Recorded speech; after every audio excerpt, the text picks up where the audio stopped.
Welcome to the Dojo Talk Podcast. Please remove them shoes before entry. The master is here, and you still have not taken off your shoes.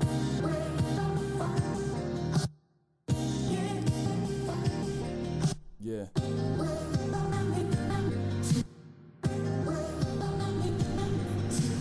Living every day to define man's mission. Look into the sky for divine transmission. Deaf man's vision makes the blind man listen. Eyes on the prize, this is blind ambition. Thank you. Blind ambition. Welcome to another edition of the Dojo Talk Podcast. We are on episode 28. It's a nice, sunny, breezy day here, at least in my part of the world. I don't know about you guys. It sucks for you if it's not, but feeling pretty good over here. As always, I'm back with my co-host, the Anti-Cool. What's going on, man? On the day where I should be feeling like some sort of elation and I guess a tad bit of sadness following UFC 212.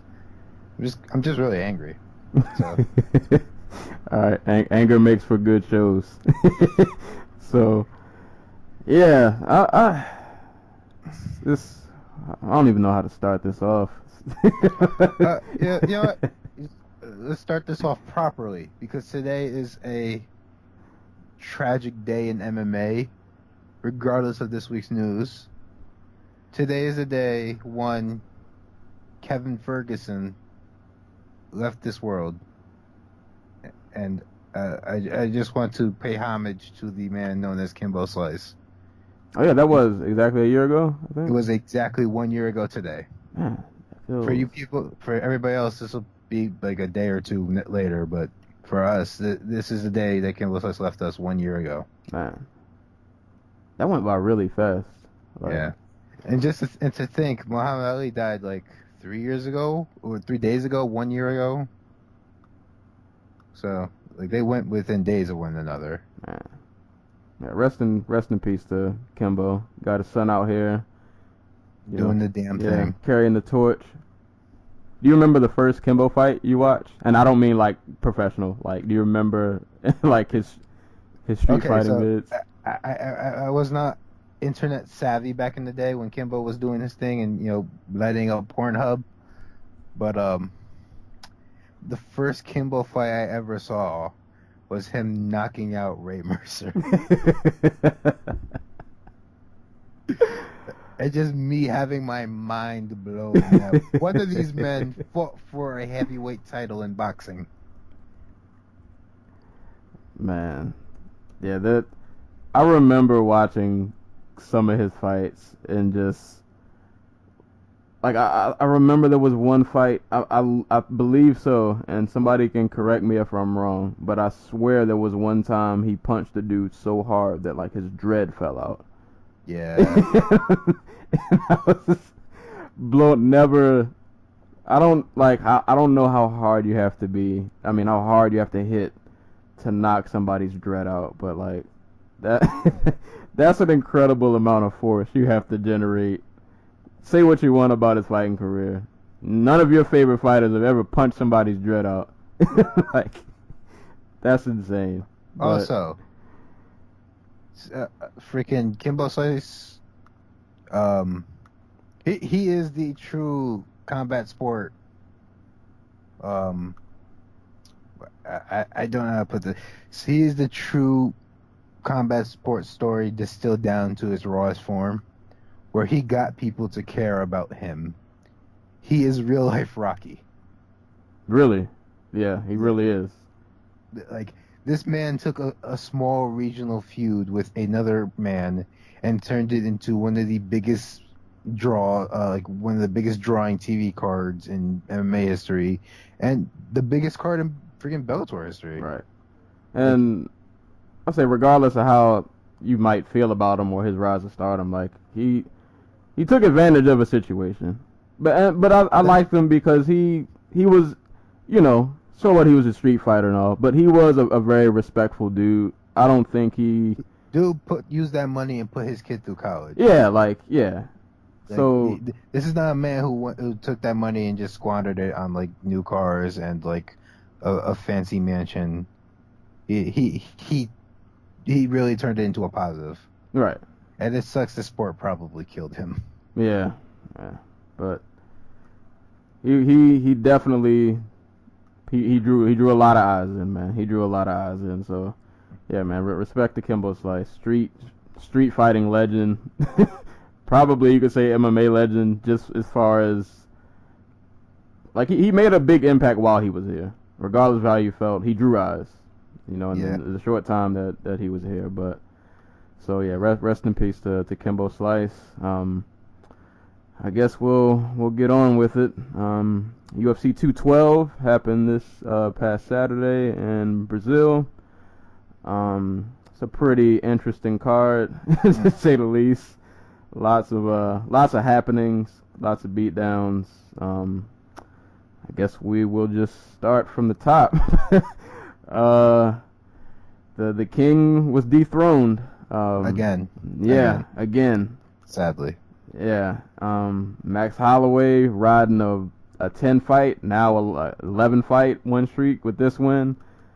Came in and snatched the crown from. It's still weird seeing Aldo lose. Like, this almost felt weirder to me than the Conor fight, because like the Conor fight, like he kind of just exploded. He definitely got over aggressive. He got caught with a bomb, and like that could have happened to anybody. Yeah, this was not that. This was not that at all. This was Max Holloway came out and had a game plan and had to go. These two had to fight. These two had to reach into their pockets to fight. They had to reach in there, they had to dig down and fight. And to Jose's credit, up until the knockout, I thought he was doing fairly well. I gave him the first round. He landed, I think it was pretty early. He caught Max with a left. He backed him up a little bit, and then he kind of had a nice little flurry going. And he was pretty patient in the first. Still slightly the Jose of old, minus the leg kicks, which kind of mind-boggled me that he didn't really use those. I think he threw one leg kick in round one, and then he threw one leg kick, and it was actually the only combination in the first round that Max Holloway landed.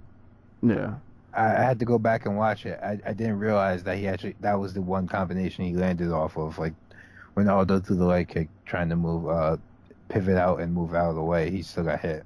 Yeah. So I'm assuming that was a big dissuading factor. He looked good in the first, but there was a point probably about midway through the second where like I just had this feeling that even though Jose he wasn't dominating, but he was still looking pretty good, but like you could slowly feel that Max was starting to the momentum was coming. And the thing that worried me was Aldo has been known in the past to slow down somewhat in those third, fourth, and fifth rounds, and Max doesn't. He never slows down. Like Well, the thing with Aldo, and I don't think I realized this until either his last fight with Edgar or the first fight. Or not the second Chad Mendes fight is. I don't think he so much slows down as he gets a sense of what his opponent's going to do. And he just kind of hits cruise control because he has them figured out. So he doesn't see a reason to overexert himself. But that was never going to work with Max Holloway because Max Holloway just continues to... Not even continues. He builds as the fight goes on. Right. Like he will throw more punches in the fifth round of a fight than he will in the second. And I think it was the second round, actually, when he... Was that the second when he started to get his Nate Diaz on? He was doing a little... that was at the end of the second. Yeah, man. He realized that Aldo wasn't going to be able to knock him out. Yeah, and like Aldo gave him some good shots, and that flurry that Aldo landed in the first round would have finished basically any other featherweight right now. And even with that flurry, I'm pretty sure it did damage, but there was never a point where I was like, oh, Holloway's out of this. Like... Yeah, he got hit, and he still had his wits about him. He came right back in Aldo's face. Like, this he's a machine. Like there's no other way to put it. Like Holloway is a machine. Holloway is one of the top like 3 or 4 strikers in MMA right now. He is so good at adjusting and just being able to do like not even a little, like everything. He can counter, he can come forward, he can find the outside, he can find the inside, he can find the clinch. Like there was he mentioned this in the post fight. In the second round, he threw like this round kick knee deal off while countering Aldo, like who was I think he threw an overhand and was dipping to get his head out the way, and it really just changed the course of the fight, according to Holloway anyway. Yeah, that was in the second round. Yeah, he landed that. And I gave Aldo the first 2 rounds, but it seemed pretty clear at the end of the second that all the momentum was going to Holloway, who was just like getting his timing. He had a feel for what Aldo was doing with his hands. Like he realized the leg kicks weren't coming, and that Aldo wasn't going to shoot. And the counter he used to put him down in the third was just beautiful. Yeah. The 1-2, just move out the way for the Aldo's return fire, and then land the 1-2 again. Yep. And then once he got him on the ground, that was Aldo tried to survive. He survived for a little bit. He was hanging on for dear life, but yeah, he was down there for like 90 seconds. Yeah, but like Holloway just relentless pace of not letting him get too comfortable, and I had no problem with the stoppage. I mean, I know Aldo threw the thumbs up, but he ate a lot of shots down there, and just covering up, it's not enough. That's why it's intelligible defense. Like it's not you fight until the other man is knocked out. You fight until the other man is incapable of escaping the position he's in, right, where he's just getting the shit stomped out of him. And yeah, that pace in the third round, like you could tell, like he has this. I don't know. This dude has like a third and fourth and fifth gear that I don't know if it's a switch or just, it's like if he was a video game character, like when he gets hit, somehow his health bar increases. Yeah. Like it helps him out. And he just unloads, and in the third, man, you could feel the momentum just shifting. Yeah, like you said, once the 1-2 landed and he put him down, yeah, I kind of had that feeling it was over. I think he had landed a pretty nasty like right hand ground and pound like right before he totaled him up, and then that was all she wrote. That was all she wrote. Heading into this fight, I called Holloway like the most worthy challenger Jose Aldo's faced, including like Connor and Frankie, and just like listen to he was on a 10-fight winning streak. Listen to the 5 guys he beat to get to the title shot. So it's Cub Swanson, Charles Oliveira, Jeremy Stevens, Ricardo Lamas, Anthony Pettis. All those guys were in the top 10 when he faced them. He went through 5 top 10 opponents on top of 5 other wins to get a title shot. And I don't remember all those fights, but I'm pretty sure some of those were pretty one-sided. None of them were. The most competitive I want to say was the Swanson fight, the first round of that fight. Like, I guess the Pettis fight was kind of competitive in the fact that Holloway wasn't really putting combinations together until like the end of the second, third round. He was really just pot shotting a lot, trying to get a feel for what Pettis was doing in there. But like, yeah, none of these fights were really competitive. Like the Lamas fight ended with Holloway after like Holloway had beat him down for 3 rounds, with Holloway just like pointing to the center of the cage, right? And just, like, just throw the fuck down.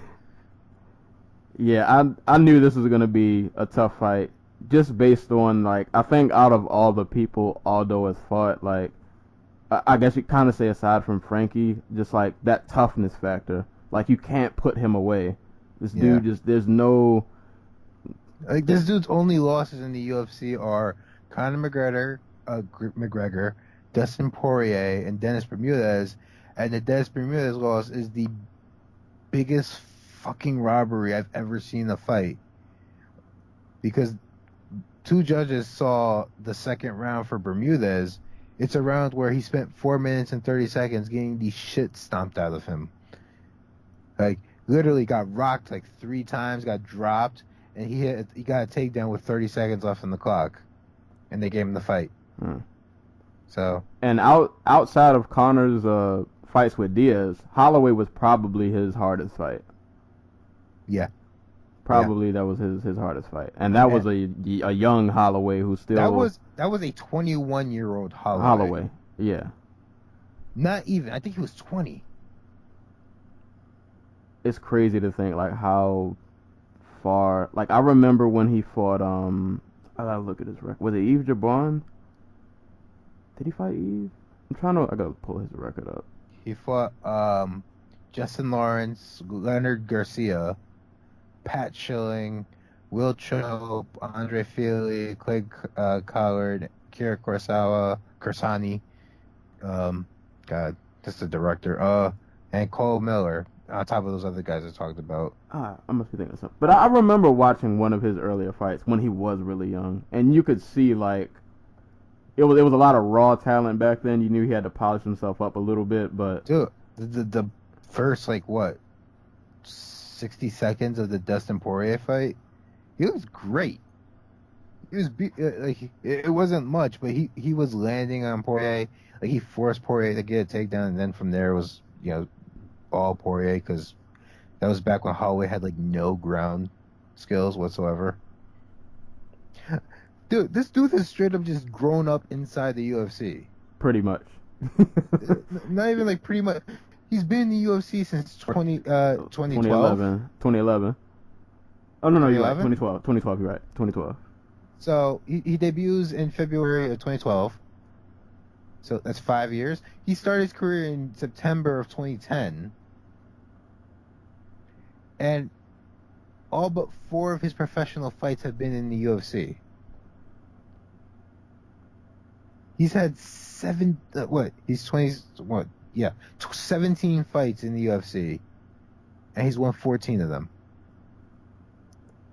That's crazy. Yeah, looking at his record now, that's you don't see guys like that anymore. Like most dudes start off and building up somewhere else. He fought in what is this, K1 champions 3 times, and then just went. Oh no, that's X1 Heroes. Oh no, my bad, X1, and then so he had a few, very few fights outside of the UFC. 4, 5 if you include his amateur. Right. Bout. But yeah, everything else UFC. This is I talked about this with Rose Namajunas, who grew up on Tough and who's grown up on Tough and in the UFC basically, where I think she only had 3 pro fights before the UFC and had all the spotlight, all the media attention on her. How crazy is that? And he's only he's only 25. He's only getting better. He's still got another 3-4 years where he's gonna make serious improvements. Right. And my prediction, if because I'm pretty sure. You never know with these matchmaking, but I'm pretty sure him and Frankie will probably tangle next, which is a fight I would love to see. And he's gonna beat the shit out of Frankie. But I was like, if Frankie can't beat Max is gonna hold this belt for a very, very, very long time. Well, he's already, like I said, he's beaten 5 other top 10 fighters at featherweight. Right. 6 including Aldo. 7 if you're like me and you include Benavidez. Bermudez. If you include Bermudez, because I do, because that was a robbery. But for real, who else is there for him to fight? Yeah, so at this point, outside of Frankie, you might get a lot of rematches, and then maybe Jason Knight does the damn thing and knocks out Lamas, Ricardo Lamas. And we get a fresh matchup there, and Mirsad Bektik comes back, and Yair Rodriguez comes back, and all these other dudes just string together wins, and we get a whole new infusion of blood. But for the moment, Cub Swanson, Ricardo Lamas, Frankie Edgar, and I guess Jose Aldo if they want to run that back eventually, if he wants to stick around and fight for a title again. But he's beaten half of those. He's beaten like most of those guys already. Convincingly. Convincingly. Too, like Yeah. yeah, that's just tore his ACL, and he's not coming back. Yeah, that sucks. That was I forgot that happened. So it's like I guess you can do the winner of Ortega Moicano, but I don't see that happening. God. Like, this is what happens when you let a guy go on a 10-fight win streak to get a title shot. Right. He cleans out the division before he even gets the belt. Like, I can't think of another person who's done that. Like, no, like where he had to fight everybody in the division to get a title shot. maybe Damian Maia if he even gets his, but even Maia's run, I don't. Yeah, even Maia's runs consists of guys who were on their way out, I guess, like Jake Shields and Rick Story. Yeah, like not Aldo, Holloway fought all of these people like pretty much in their primes. Most of them, or if they were on a downside, they weren't on like the serious, I guess the only exception we'd make is for Pettis. Yeah, okay, yeah. But yeah, like dude, like the Swanson he beat had only previously been beaten by Edgar, like recently. Like, I don't see how anybody beats him at 145. Yeah. And like I said, with Aldo, like, yeah, I love Aldo, and I want to say he can beat him, but it's like, if you can't put Holloway away, or if you can't just slow him down, like, yeah, like this. If they do rematch, he's gonna have to go on that tool shed and bring out those leg kicks. Like the leg kicks have to. The one leg kick is not gonna. That's a sure way for disaster to strike. But to be honest, I feel like if they have a rematch, like Holloway's confidence is probably on such a high right now that. And that's another thing. He's just so confident. Like we kind of. I always give fighters a pass for being like arrogant, because confidence is just such a big thing in this sport, and we see what happens with guys who don't have that confidence in themselves. I think Vitor is one of those dudes where like he gets hit and like just like all the will to fight just like goes like exits him, or he gets taken down and he just like stops fighting. And then you have a guy like guys like Max Holloway, or Conor McGregor, or like to an extent like Cody Garbrandt, who are just so confident in themselves, and they're out here they're like in the cage just throwing their hands up in the air and everything, because they're 100% sure that they're better than the man in front of them, and they can take anything that they can dish out. And and Jacek's the same way, like. And so far, it's been working. It's working. I hope they can do the Edgar Holloway fight in Hawaii and just like do the damn thing. Yeah, that's the fight to make. Like you can have it for BJ Penn's honor. Right. This is Hawaii's next golden child, or current golden child, I should say. Like, speaking of which, I think Holloway's way better than BJ Penn, by the way. At this point, I wouldn't argue. After what I just saw, yeah, I wouldn't argue. Real quick before we go to the next one, what do you think is next for Aldo? And let me say real quick, I get it. Aldo lost.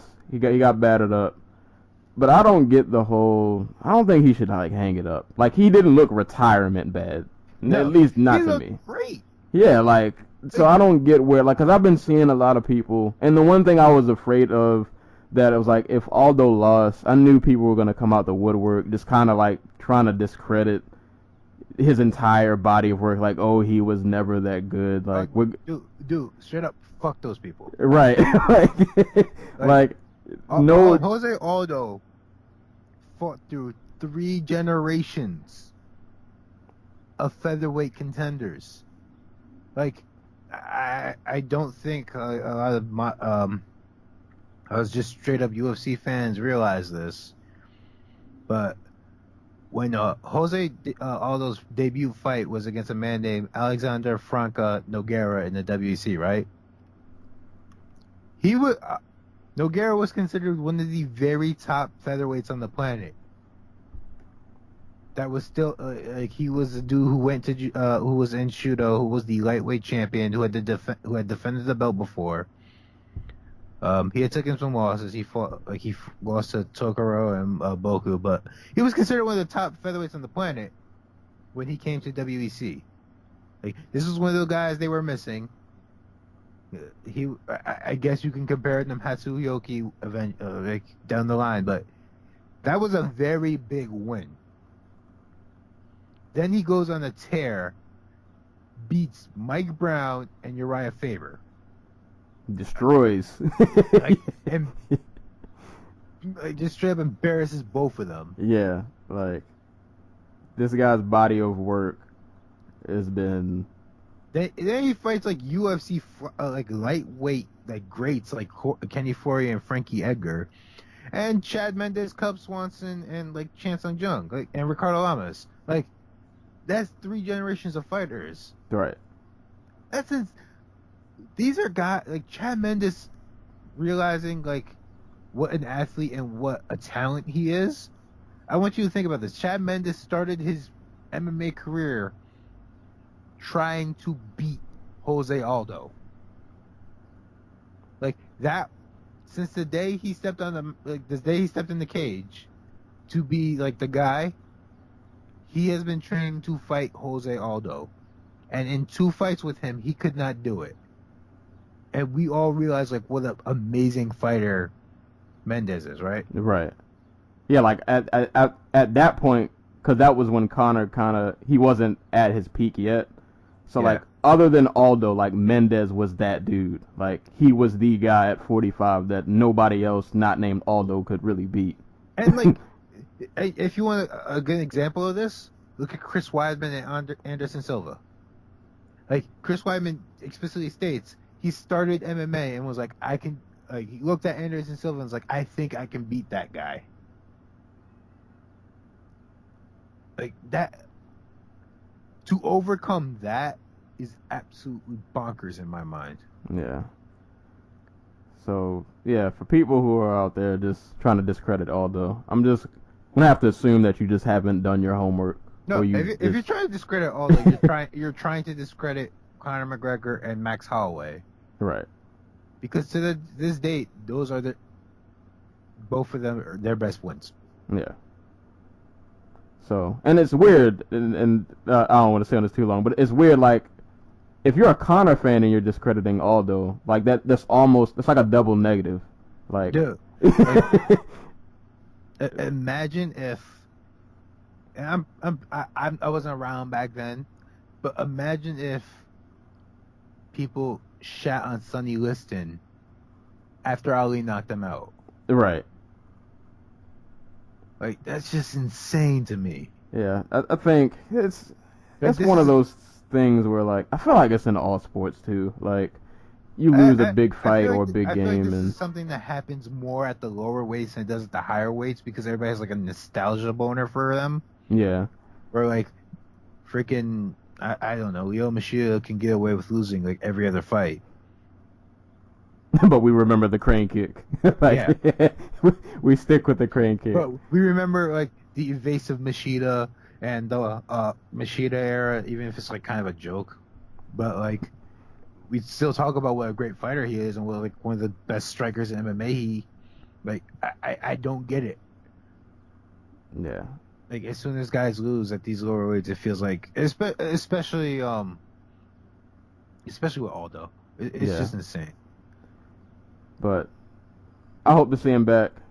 I don't know if he beats Max. He's got a lot of work cut out ahead for him. Yeah, I would like to see him fight some Just other. do the fun fight route, man. Yeah. That's what I would like to see. If they can get the fight with Dominic Cruz, that'd be awesome. If they can get the fight with what's the dude's name? Who am I thinking of? Anthony Pettis. Yeah, I was saying that to somebody else. Yeah, I feel like at this point, Anthony That- Pettis at 150. yeah, like that's the fight to make now. Like it's the perfect time to do it. Just before that boat sails officially and we just never get it. We just make it now. Let's just get that over with. Dude, or you can just like move up to 155 and just take the fun fights. Yeah. I don't know. Like, although, despite getting finished here, Aldo did not look bad. He did not look past it. He's on. Maybe he's on the decline, but his decline is not steep. Right. It's not Anderson Silva going from like. No, not even that comparison. Like, it's not. I'm trying to think of a really steep, quick drop off. It's not like Crow Cop going from knocking dudes out in like Pride 1 year And having the most boring fight in MMA history with Frank Mir. and then getting knocked out. And that's the comparison. It's not like that. Yeah.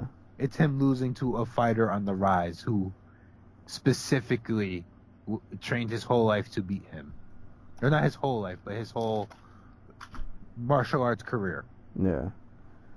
But we'll see, man. I hope to see Aldo back.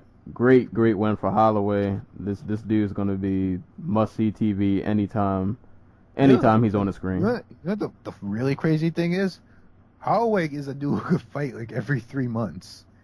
He's rarely ever hurt. I think this was like his first. This has been his longest layoff, I think, in the UFC. If not his longest, like second longest.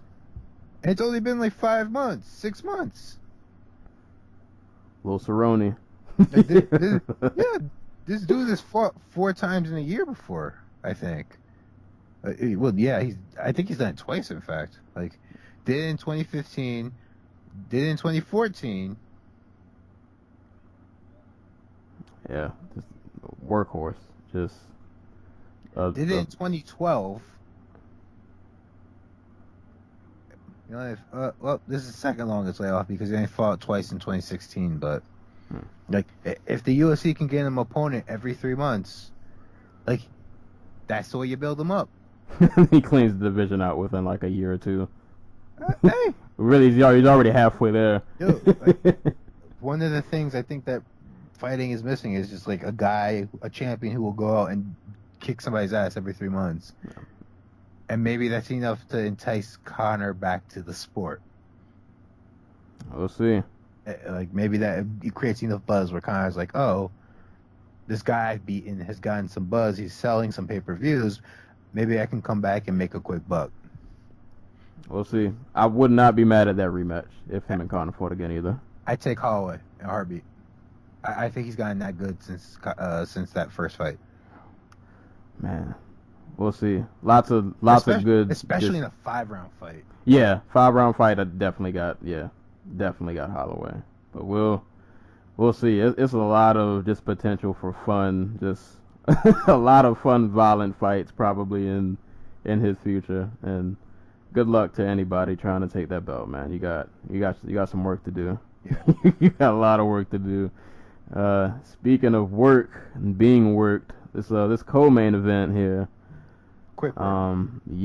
Quick work. Claudia Gadelia and Carolina, I forgot how to say her last name. Kovalkiewicz. There we go. So, this was a quick, I don't know, Claudia punched in the clock for work, and she did about a minute of work, maybe like 3 minutes, and then she went home. Yeah. They started off pretty much on the feet, and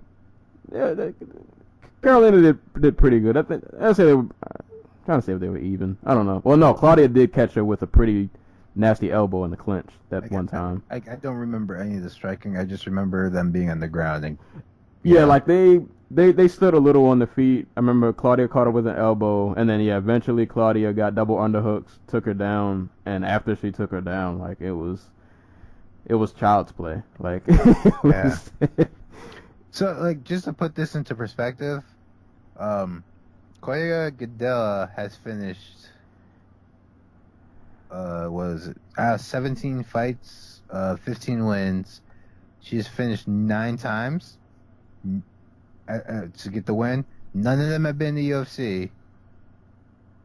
One of them was against Ayaka Hamasaki, who it took to the third round to stop. And it wasn't a stop. It was a stoppage because Hamasaki was too small to get from underneath her, so that she would stop getting beaten on. And before that,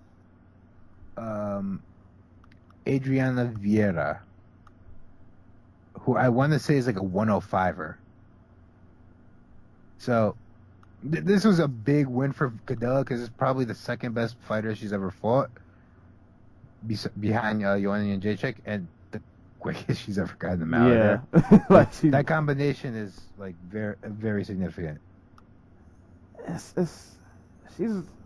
I feel like there are a couple of people that are just in this position where, like, aside from the champ, who's really gonna beat? But the fucked up thing is, Cadella should have won the first fight. Like, man, she should have got the decision.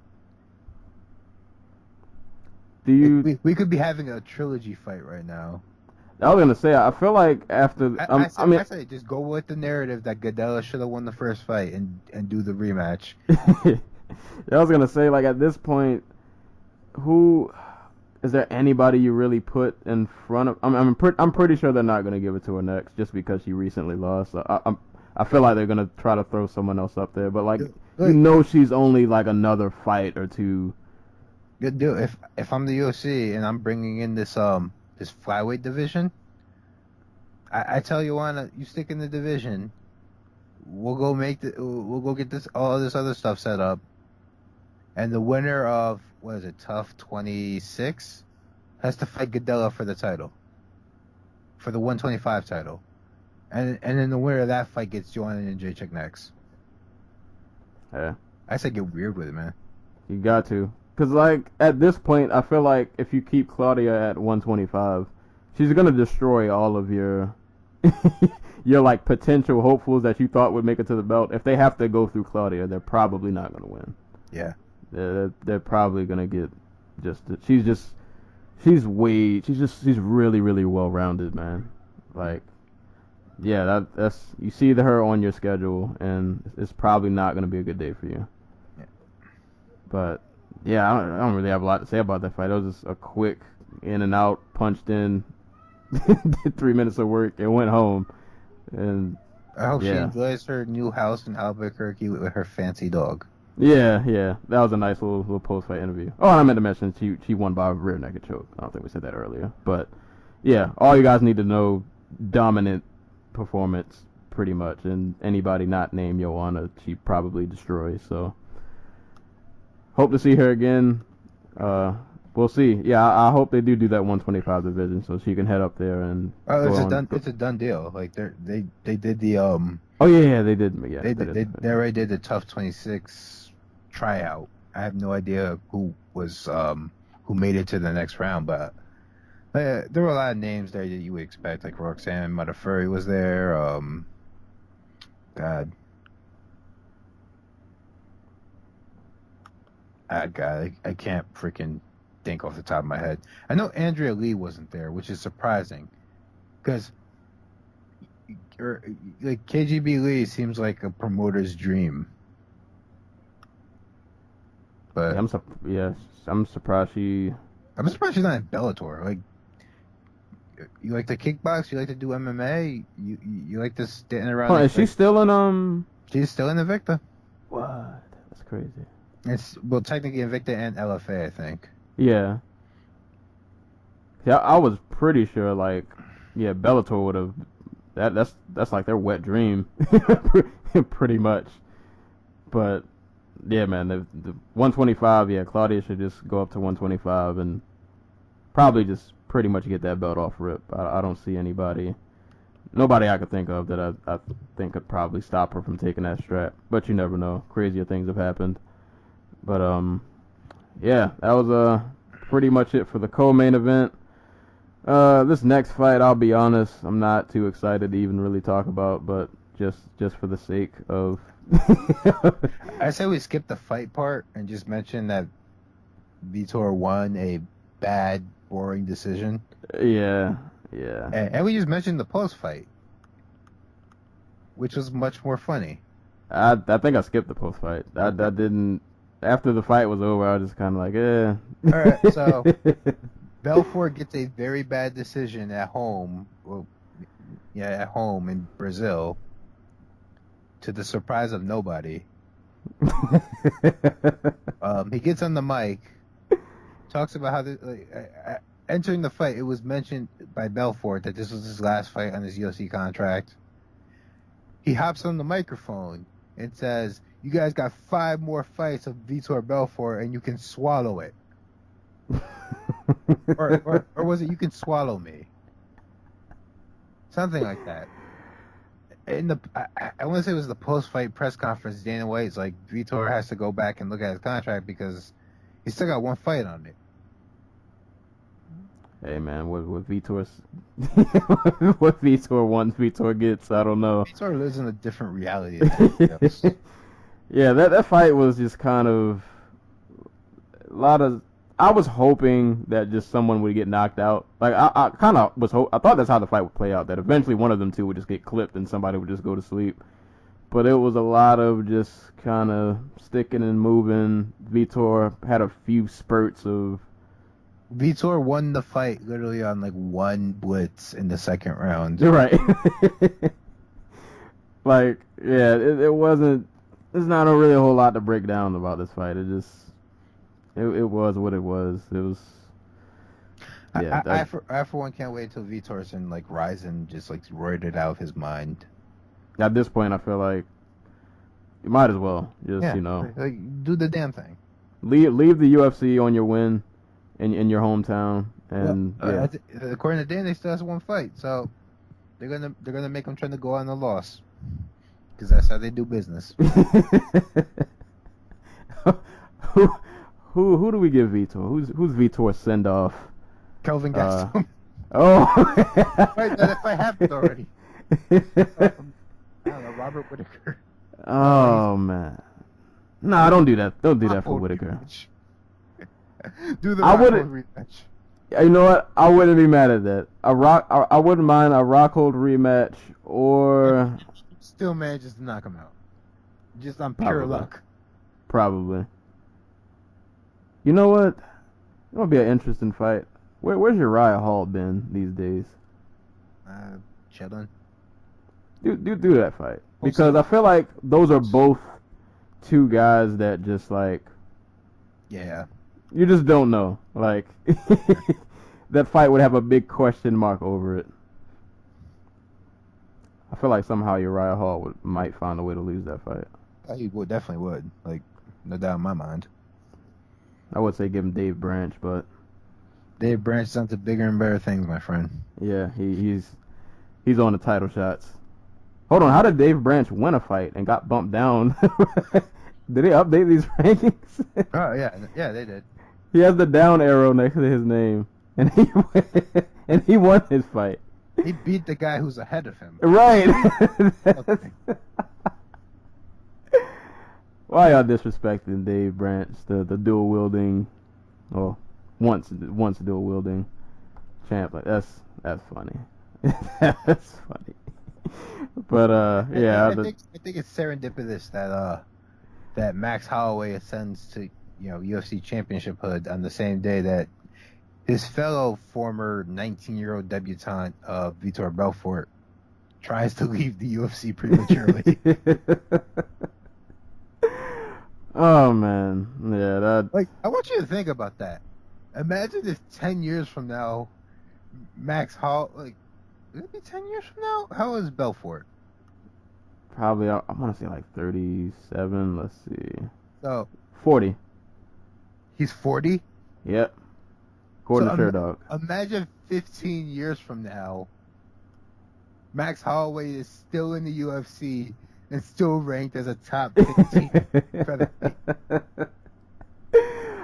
I feel like by then he'll be at lightweight, but if he's still at featherweight at 40 years old and he's still like wrecking dudes, he's just trading wins and losses. Like sometimes, right? Sometimes he gets knocked out. Oh Lord!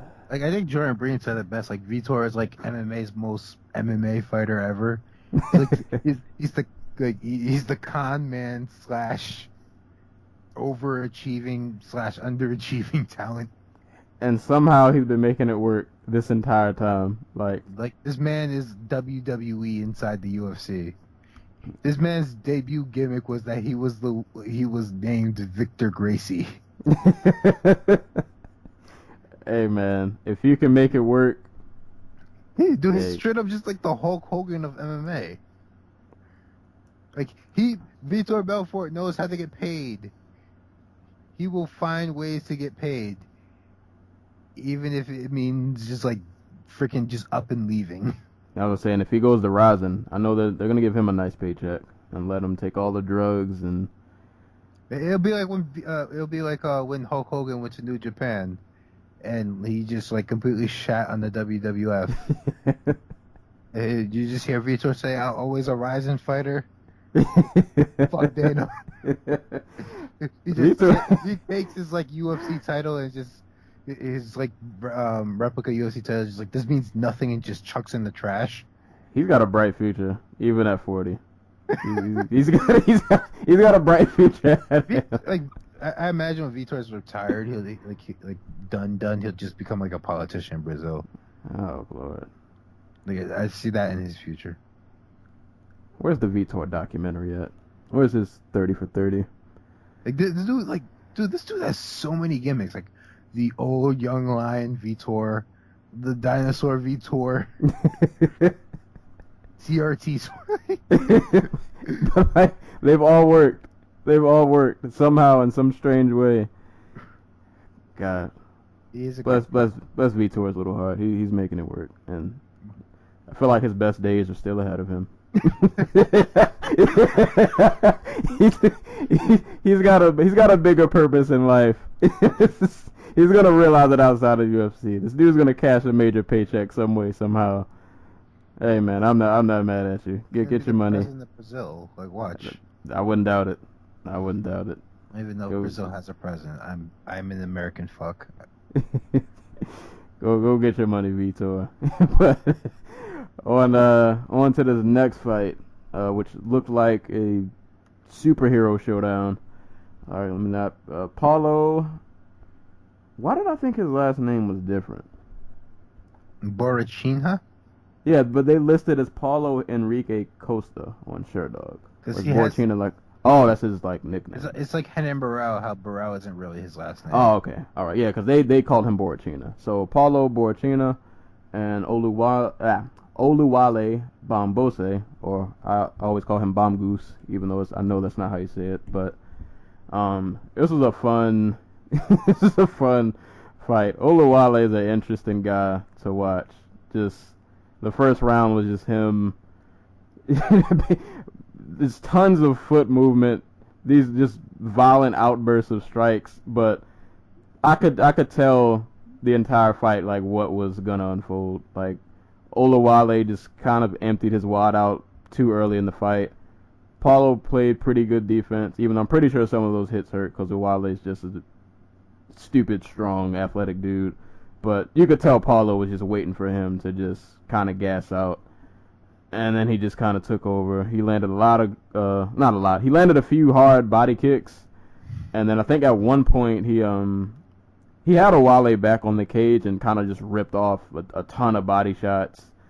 And I think Oluwale's downfall, he did a kick and he slipped. Because I don't think he got like rocked or even countered. I think he threw a... Did he? I think he threw a kick and got either taken down or just like the crab beat out of him. I can't remember. Yeah. He threw a kick and then somehow ended up on his back. And then, yeah, he pretty much just got his face pounded in. I mean, he covered up, but he wasn't really offering any kind of resistance. And All right, so I'm going to read you all of Oluwale Bambose's like rankings in martial arts. I want you to stop. Tell me to stop when you get the one where he does the double hand axe chop. I forgot about that. Like he was fucking God, like the Miz or something. So he is a black oh God, I'm never going to pronounce this word. Prajid in Muay Thai under Pride veteran, Luis Arzaredo. He did not learn that from them. He is a black belt in Taekwondo. Definitely learn that from them. Under Joel Montero. He's a black sash in Kung Fu. I have no idea under who. Stop. Wait, whoa. He's a black belt in BJJ under Jose Luis Castro Cadamatore, and a green belt in Shotokan Karate. He also fights off of a team called Boxers of Wushu and Holy War Angel MMA. Oh Lord. So where do we see the double-handed axe chop coming from? I don't know. I've watched a lot of martial arts movies. I don't think Wushu. All right, you can definitely rule out Muay Thai and Taekwondo. God, I feel like he just made that. There's no way an instructor sat him down and was like, "Listen, man, this is the secret technique. When you get in trouble, you need to throw the double axe. You need to throw both your hands and like your Ricky Steamboat off the top rope." Oh my God. Maybe. Hold up. Who was his? Did it say who his kung fu teacher was? No. All right, so I'm gonna say he probably learned that in the kung fu. Maybe he went to like a Mick dojo, because they don't list his teacher's name. So I'm gonna say he went to a Mick dojo, and this was like the final move they taught him so he could get his black sash. Like this was the final, like, you know, like an anime, and like they teach you that last technique before they send you off on the journey. This is what he learned at the Mick dojo, and it was fun to watch. I don't even know if I guess it landed technically. I don't think it did. He tried. I don't remember, to be honest with you. I remember all aboard Chinya's offense though, because that was awesome. Yeah, he that's was great. A strong dude, man. That's a big guy. I've seen this comparison. I kind of agree with it. Like, if anybody has seen Overeem when he was doing the kickboxing thing, he fights like that, where he will just march guys down, push them against the corner. Like, he'll clinch with them. But he will just unload a barrage of attacks. He won't crowd himself. He won't give his opponent room to move or set up their feet. And he'll just be so big and so strong in there that they can't do anything about it. They can't get away. They can't try to engage in the clinch because he could throw knees up the middle. And he goes down to the body. It's just so good. Yeah, and he doesn't waste a lot of energy either. And he fights really patient. Oh yeah. Because that first round, he just pretty much played defense most of that round. Just kind of waited for opportunities when he had them. He's only 26. I like to point that out really quick. He's 26. He's a good talent at middleweight, especially in the division that doesn't have a lot of youth. Yeah, and he's built like he's built like a 185-pound Overeem. Right. Yeah, that's a scary dude. Yeah, and those body shots were vicious that he landed in the second. Yeah, Bambose, I don't know, man. You gotta. Whatever that little slap, don't do that again, bro. Or if you're gonna do it, land it. Right, at least land it. And you could tell, I feel like Paulo the whole fight just had this look on his face, I'm gonna catch you, right? He knew that the finish was coming. He just had to wait for it. And yeah, that's a scary dude at middleweight. That's a scary. Whew. He's not ranked in the top. I'm guessing he's probably not in the top 15. But that was only second fight in the UFC. The fight not bad. Yeah, the fight before this, he knocked out Gareth McClellan in 30 seconds or something like that. I think he's definitely a guy to keep an eye on. He's probably gonna knock a lot of people out. Yeah, but if you saw him fight in, he was a Jungle Fight champion, I think. Yeah, he fought in Jungle Fight.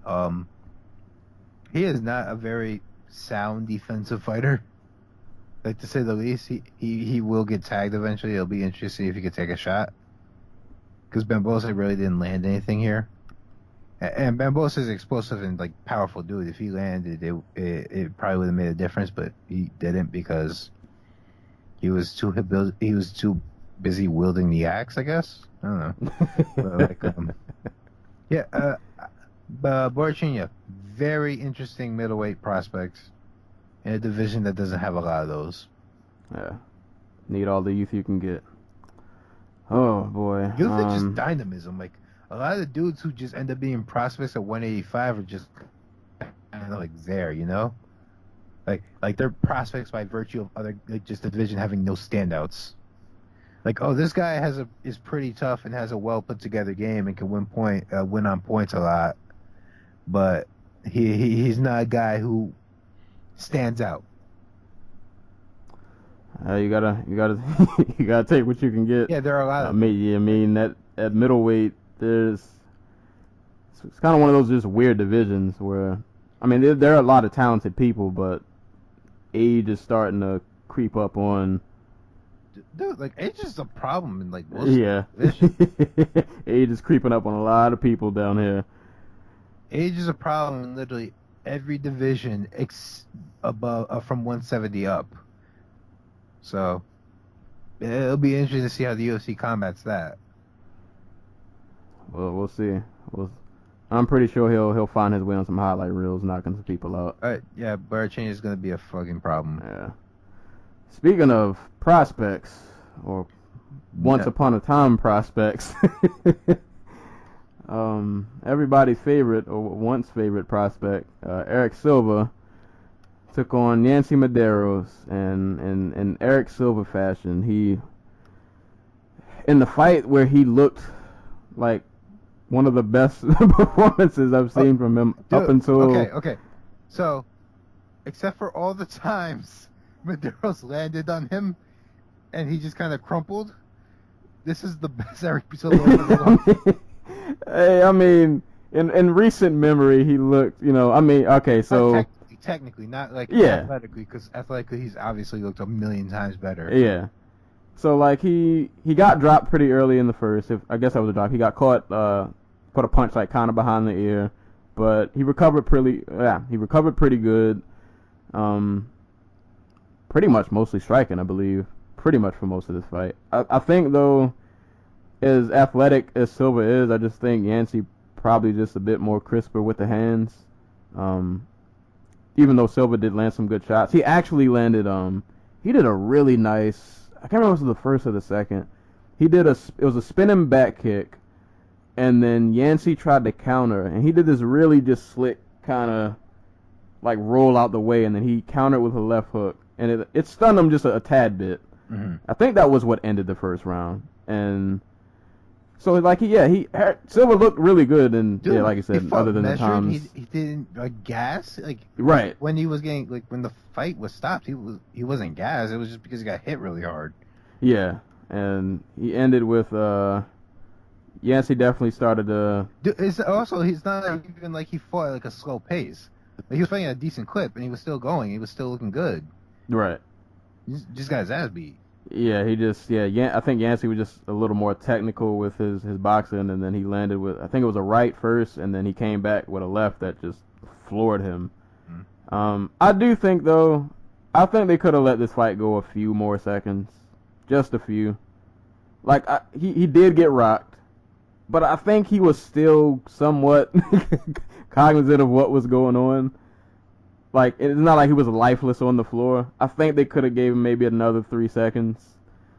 But I guess he did hit that ground pretty hard. Like, I think his head literally bounced off the octagon. So, but yeah, I kind of wish they would have gave him... I guess just considering how good he looked up until that point when he just caught a right left and just kind of got floored. Yeah, Eric Silva is a... Yeah, he has these Overeem moments where it's like... no matter how good he looks in the fight, you just get this feeling that he's gonna find a way to lose. Yeah. And yeah, he unfortunately, he just found a way to lose. 32 years old. Looks like he's like pushing 40. He fights like that. Yeah. It just feels like when you're watching a guy who used to be athletic and is now like old.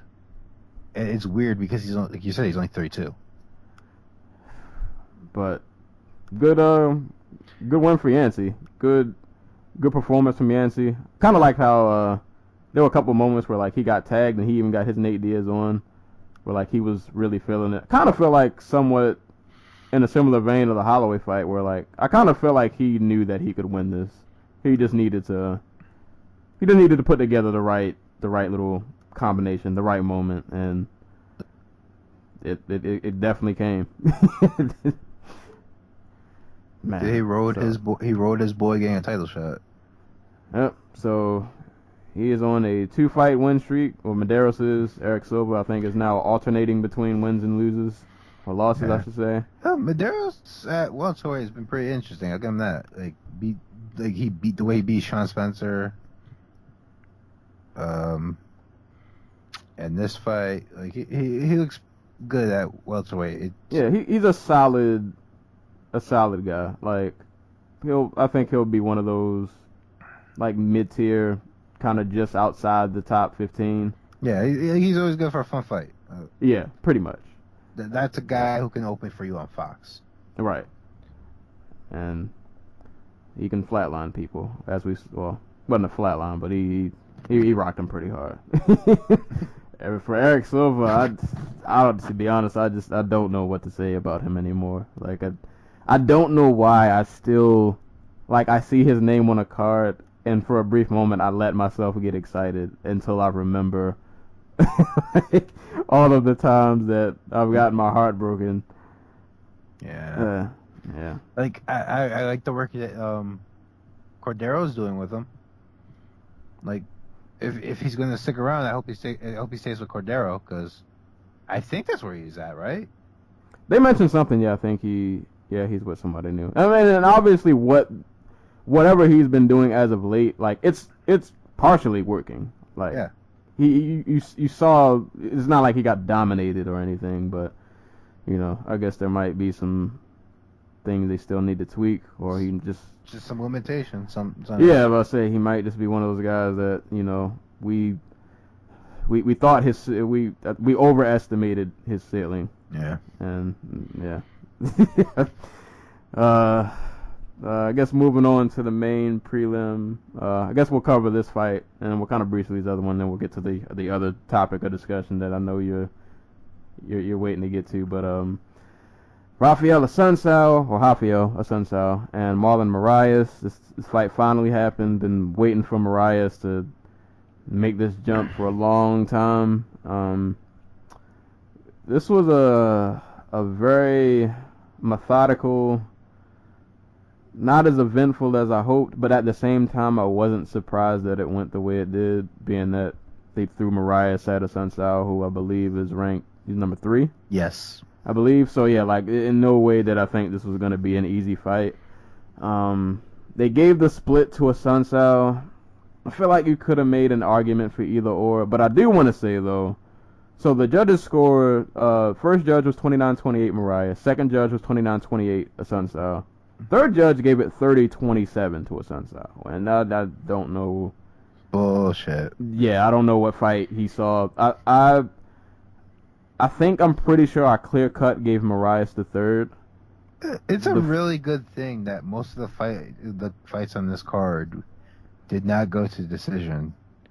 Right. We would have seen a lot of there would have been a lot of puzzled faces and a lot of disgruntled, yeah. But I mean, I'm not mad at the decision. I guess you could make an argument for either or, because I thought Moraes won. Yeah, I scored at 29-28 Moraes. I think I gave him the second and third. Assunção landed a really big right in the first. That was probably the biggest strike of the entire fight, or one of them. Yeah. But yeah, like outside of that moment, it was a lot of them just kind of, you know, picking their shots. Moraes definitely countered really, really beautifully. Yeah, they were both being really cautious, I guess, probably respectful of each other's skill sets. I think maybe Moraes could have, well, I don't know what that judge saw with the 30-27, but I think if Mariah could have had a moment like a Sun Sal did, like with that right hand, like one of those just major defining hits, or just a couple of those that maybe he could have got the decision his way, even though I thought he won the second and third. But for his debut, I'll still say, not what I'd hoped for.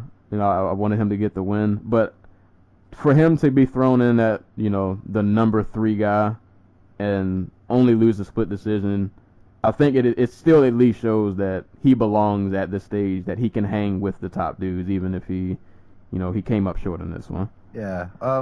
Like, I don't know if we made this point when the fight was announced or whatever, but Moraes was never going to look amazing against, like, a Sun Sal unless he just went out there and just knocked the Sun Sal out with a head kick or something.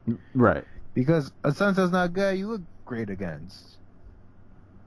If anybody remembers the Dillashaw fight from 200, where Dillashaw, like, bloodied him up and everything, unless you're like a technical analyst and you really like get like you really get into the nitty gritty of that, it probably wasn't all that exciting a fight. And TJ Dillashaw probably didn't look as amazing as he actually was, because Assuncion's a really smart, defensively minded fighter who knows how to win fight rounds by like having those big moments like he did at the beginning of the first, at the end of the first, where he just landed those like right hands to steal the round.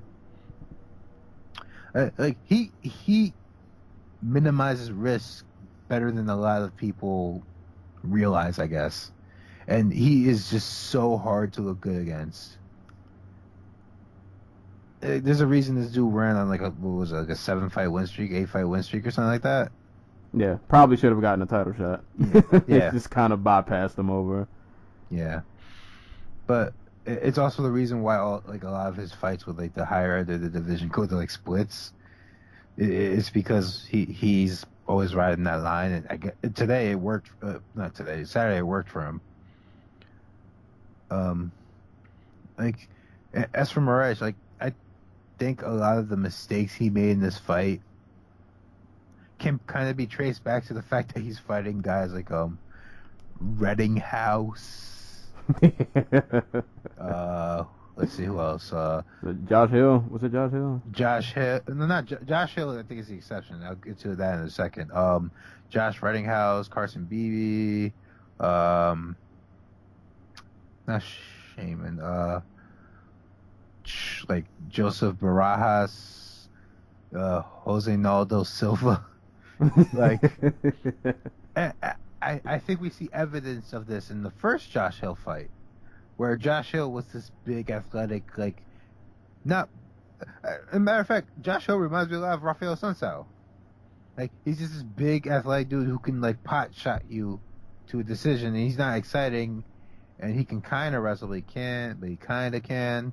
He's not going to take, like, he's not this explosive dude, but he's athletic, and he hits kind of hard. And he can slow the pace of a fight down really well. And I think when Moraes is faced with somebody who's as athletic as him, and maybe who can't match his speed, but who can deal with his speed, it causes him to shut down a little bit. Right. Like you could tell he couldn't get his offense off as much as we've seen it before. Yeah, and I think it's a product of just not having to overexert yourself when you're fighting these Reddinghouses and your BBs and your Jose Aldo Silvas, and you just kind of become complacent, because there were moments in this fight where I'm like, that's something you do when you just have a clear athletic advantage over the other guy. Like, he tried to hit a running knee tap in the first or second round. That was just from like 5 feet out. And he's reaching up and he's reaching down for like the shoulder and the knee, and Assunção literally just steps out the way. Yeah, he tried the Frankie takedown. Yeah, and Assunção steps out the way and he just completely misses touching him by like a mile. Yeah, it was. I just wish he could have got a little more off. But I get it. Sun Sao didn't make the night easy for him at all. Like that was gonna be a tough fight. Pretty sure though he'll be back. And I'm pretty sure I think they'll give him another top guy. Pretty sure he'll still get a name. Like I said, it's not like he lost his fight badly. Probably arguably could have gave it for him. I don't know what that 30-27 judge. I have no idea what fight they watched, but I feel like for a Sun Sao though, even though he gets this win, like I feel like he's one of those guys that like no matter how much he wins, they just don't like he doesn't get any kind of like recognition. Like literally in his last 1, 2, 3, 4, 5, 6, 7, 8. So roughly 10 fights, his only loss has been to TJ. And then before that it was Eric Koch, and that was back in 2011. When he was a featherweight. Right. So like this is a guy who's been he's been handling business, but like he just doesn't. The reason Sun Sao wins fights is the reason he's never going to get a title shot. Like I hate to say it. Yeah. I really hate to say it because I thought he should have got the TJ title shot. As soon as TJ got the title. Yeah. He kind of got misfortune because he broke his ankle and he kept breaking it, and he missed a year of fighting. And that year Dominic Cruz comes back, Cody Garbrandt gets hot. Jimmy Rivera beats Uriah Faber. Thomas Almeida becomes this like fan favorite. I get why he doesn't get a title shot, Yeah. But it sucks. It does. Yeah. He's kind of like a Damian Maia in a sense, but actually I can't say that because Maia at least he'll get a finish. Even that, and like Maia has the straight jiu-jitsu like purist. Who grappling purists who like appreciate him. Like a Sun Sao, you can be a boxing purist and think a Sun Sao's boring as crap. Yeah. Might be boring, but it's effective. But yeah, unfortunately in this age, it's probably not going to get you a lot of looks for a title shot. Yeah, it sucks. Yeah, it sucks. Does. But Sun Sao is very good. Good performance by him. Solid performance from Marias also. Still looking forward to his next fight. Dude, if that had been against like Brian Caraway or like an Eddie Wineland type, he might have murked. he might have done really well. Yeah. I'm convinced that version of him beats those guys.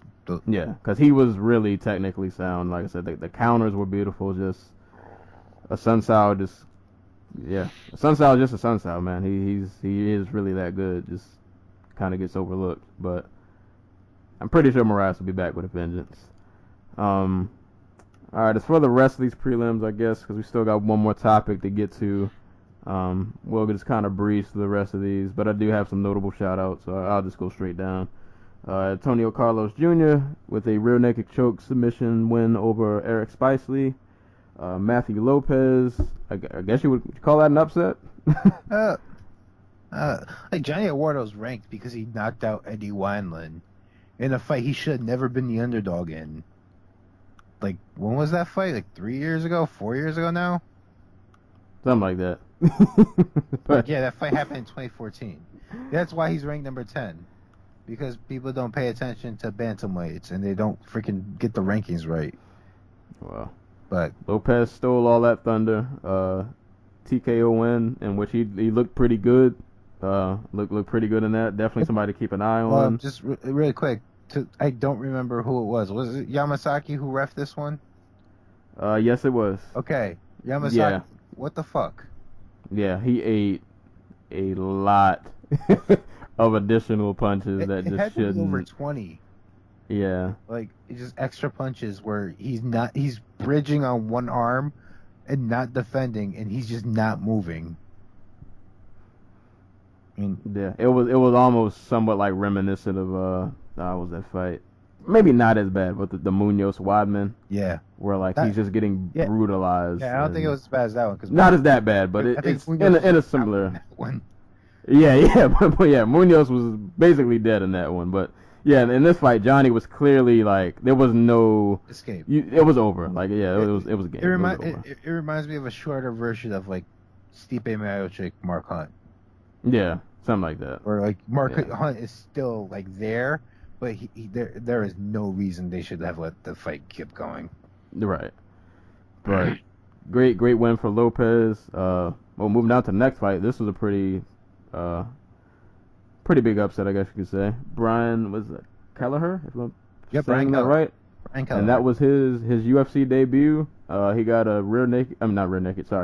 guillotine choke over Yuri Alcantara. And I remember they had Brian's backstory. Like I remember he was homeless. He was like sleeping in the gym. Like he had been trying to get in the UFC for like 10 years or something. Yep. Dude, crazy like that. Dude beat Julio Arce in Ring of Combat to be the bantamweight champion there. Beat him twice, and has just been very insistent on social media that he needs to be in the UFC. And this was a really significant win because Yuri Alcantara hasn't been submitted in 8 years or something. Yeah, I mean, for your debut, that's a great win to have on your resume. So. Yeah, man. Shout outs to him. The Brazil crowd didn't appreciate him too much, but I wonder why. Shout outs to him. Vivian Pereira got a decision over Jamie Moyle. I'm gonna butcher this guy's name. Juan or Luan? Luan Chagas. Luan Chagas got a rear naked choke submission over Jim Wallhead. And oh Lord, I'm gonna bet you this. Davison Figueiredo. Okay, there we go. That guy got a TKO win over Marco Beltran. Real quick. Yeah, were you gonna bring it up about Marco Beltran? Oh no, I didn't see this fight, so I have no idea what happened. Okay, so I just want to give a big shout out and a lot of support to Marco Beltran because his mother died last week of cancer. Oh. And he still went through with the fight. Maybe shouldn't have, but he did, and just all the respect and our condolences to him. Yeah, that's to even try to stay focused on a fight with. So yeah, that's wild. Hey man, that's why we love the sport though. You get dudes like that who kind of no matter what they're willing to. Put it out there. They're willing to put it out there. You have to respect it. I guess overall thoughts on this card. I liked it pretty much. Aside from the Vitor Marquardt fight, I pretty much enjoyed all of the fights that I saw, and we got to pretty much see a star be born in Max Holloway. So UFC 212 gets a thumbs up for me. Same. I just want to give another quick shout, Luan Chagas on the prelim. Chagas is a dude who debuted on short notice and beat the crap out of Sergio Moraes. Then he fought Eric Silva, and after beating him up for a round, he gassed. And he gassed fighting Eric Silva. What are the odds? Yeah. So but in this fight, he was out there. He looked like a real fighter, not just this athletic freak show dude, but he was putting combination together. He was angling off. He was fighting at a really good pace, even though he's been known for gassing. He wasn't this hectic pace. He was just always in Wallhead's face, and he eventually rocked Wallhead and submitted him. And I'm really looking forward to seeing Chagas at welterweight, because if he could do what he did to Wallhead, where he's just moving and everything like that, he's only 23. I like his chances of being a really good fighter. So just a shout out to him. All right, to this. Before let's just get to this other little bit before I just completely melt down, please.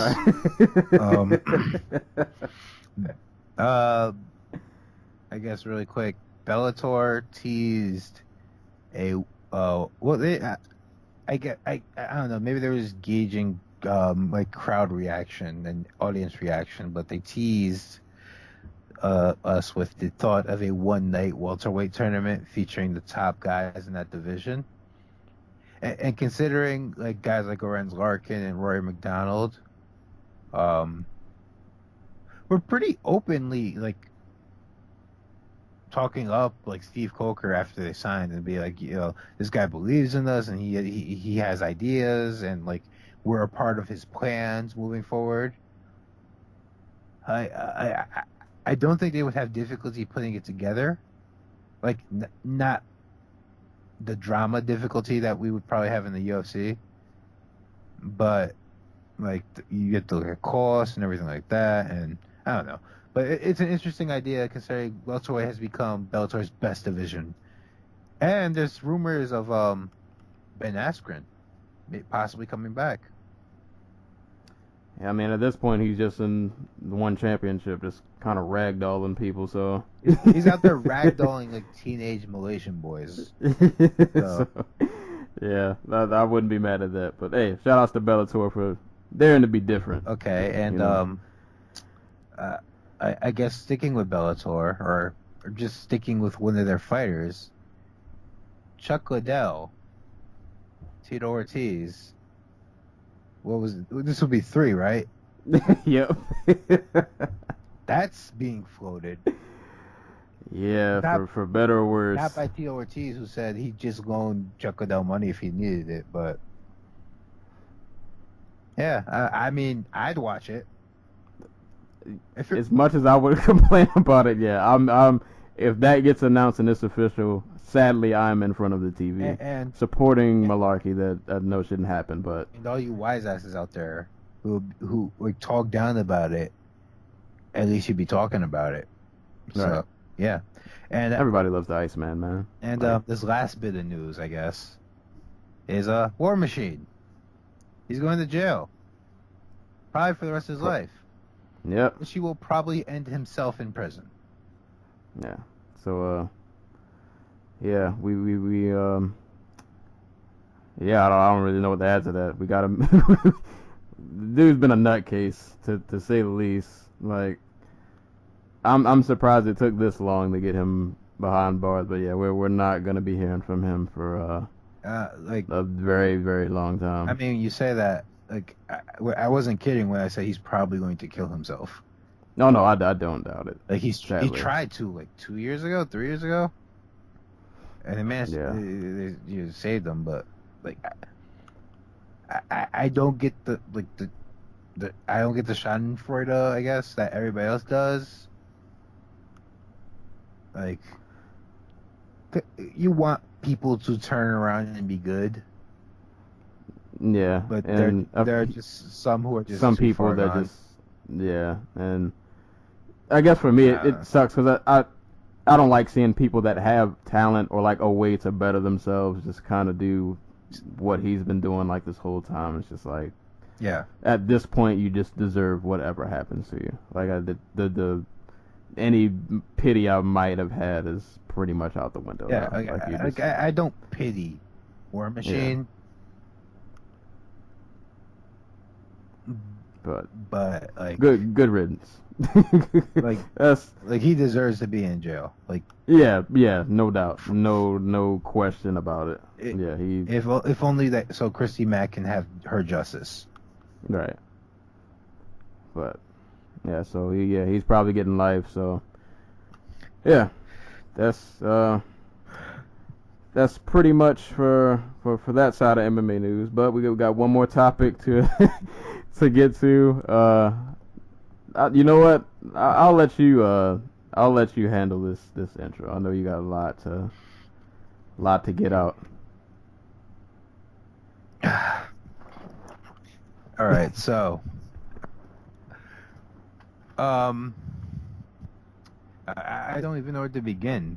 So, as all of you've heard, the fight at UFC 213 between Cody Garbrandt, bantamweight champion, and challenger TJ Dillashaw, two coaches from Tough 25, is off because Cody Garbrandt is in Germany right now. I believe still in Germany, getting needles put in his back because he has serious back issues. And he thought 6 weeks before the fight that he would be able to make it back in time so he could train. TJ Dillashaw immediately tweets out after like the news becomes official that if Garbrandt is not going to be able to make the weight or make the fight, he wants flyweight champion Demetrius Johnson. Dana White catches wind of this and goes to the media and says, that's a fight we're interested in. And that's where all this shit just starts falling apart. At least according to Mighty Mouse. So Monday, yesterday, us time, Demetrius Johnson unloads on, I want to say, was it Facebook that he posted this? It had to be, because I know Twitter only lets you do Twitter only lets you do 140 characters. This is well over. So this had to have been like Facebook or maybe Instagram, but he gave him a novel worth. He definitely gave him a novel worth. Yeah. So Dillashaw, Demetrius Johnson posts this long ass post citing his grievances with the UFC. Because as you all, I'm pretty sure most of you know, almost immediately after Dana White comes out and says, we're looking to put this fight together, Demetrius Johnson's like, I'm not interested in the fight because I have a fight lined up that I'm talking about. So in this post, Johnson gives his side of the story where for his 11th title defense, his record-breaking title defense, they were trying to put this fight together in Seattle. And for this fight, he won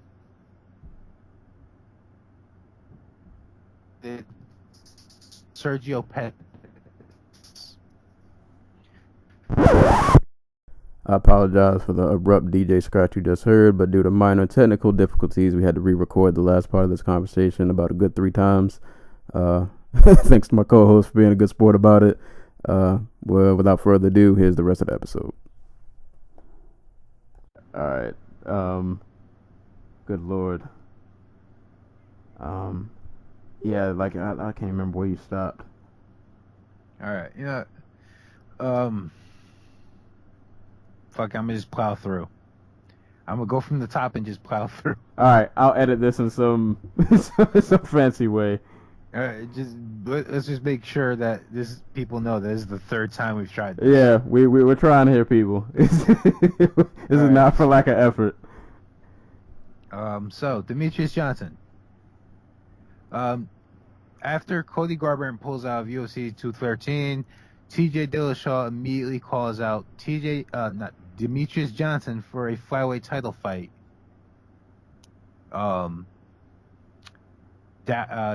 Sometime, I guess they wanted it for August in Seattle, the card that they were trying to put together. But before this, Demetrius Johnson had been talked to fight Ray Borg, a fight he didn't really actually want because he wanted the Sergio Pettis fight. Yeah, which is well, fine, whatever. So challengers change all the time, but Demetrius Johnson finds this out because he gets a text from Ariel Helwani. Like after the fact, after Dana speaks with the media about like who Demetrius Johnson's going to speak next to. So it's at this point I should mention that Demetrius Johnson had also been talking about how he wanted pay-per-view points for the Ray Borg fight because he had not received them up to that point, but he was stonewalled by Sean Shelby, who said that the flyweight division doesn't sell, and that he would not be receiving pay-per-view points for any fights he has at flyweight. Mind you, this is Sean Shelby, the man behind the matchmaking for WEC. Hey, how fucked up is that? Yeah, yeah, as much as and I feel like it's so much to the story to read because the post really is really long. Yeah, I'll definitely leave a link. We're not even there's a lot to just. All right, let's just try to finish this out, I guess. So again, prior to TJ, Johnson's like, you know what? I wanted Pettis. I'll take Borg. I'll take the fact that they won't give me pay-per-view points. Fine, whatever. I want my 11th title defense. I want to prove that I am the best fighter of all time, the best champion, UFC champion of all time. So so when he does sit down to speak with Sean Shelby, I might have mentioned, I can't remember, it is the third time I'm trying to explain this, that Sean Shelby explains that he's not giving them pay-per-view points, blah blah blah. He won't get any for any fights at flyweight, which sucks because Cody Garbrandt talked about moving down to fight him at flyweight to try and stop his title defense reign, and I think that'd be cool. But whatever. Johnson goes on to say that UFC's failed to market and promote him appropriately. Which is very true. Prior to his last fight, where he tied the record for most consecutive title defenses, he and his team actually were like looking at the UFC's social media. Prior to there weren't any posts until a few days into fight week, and even then there was only like 2 posts. I'm assuming the rest were about like who else was in that card? Michelle Watterson and Thug Rose. And Thug Rose. And he compared it, like they failed to compared to all the other dudes who were on social media, whatever. Like he feels like they definitely under promoted him. Yeah, according to him, he said conversations with Sean Shelby and Dana White have just been like, yeah, we're not trying to promote you. And I think the biggest, the biggest draw I got from this whole thing. We're still moving forward because to add to this, it's not in the post, but he was on the MMA Hour with Ariel Helwani yesterday. Yeah, I forgot. I didn't get a chance to watch that. Okay, but he talks about how the UFC made him like do like what was it, 6 to 8 hours of like just shadow boxing and interviews, like and just like promo stuff, and they didn't end up using any of that for this promotion. And he's like, he was so upset about that when they did the like the videography for Tough 24, he told them, if you're not going to use the damn footage, give it to me, and I'll use it for my Twitch stream. And the UFC's like, no, we're going to use it, and they did end up according to him, they did end up using like a few seconds of it, not much. But yeah. So the UFC, they're forcing the TJ fight down Johnson's throat. Dana tells Johnson he has to fight TJ for multiple reasons. Demetrius Johnson's like, I don't want that fight. First, TJ's never fought at flyweight. He's never even in college, I think he was like 133. He's never made flyweight before, and if he can't make weight, DJ doesn't get his title defense. So, but despite all of this, Demetrius Johnson does accept the fight, but he wants a guarantee. He wants it in the contract that if TJ Dillashaw does not make weight, he gets the fight. He gets his guaranteed purse, TJ's purse, and the fight is off.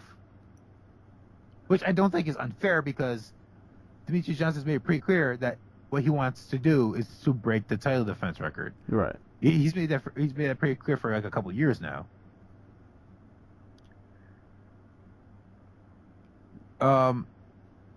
So another interesting point he brings up and why he doesn't want the fight is because, as previously stated, Sean Shelby said that a fight between Cody Garbrandt and Demetrius Johnson wouldn't sell. Which is well, let's just follow the UFC's logic.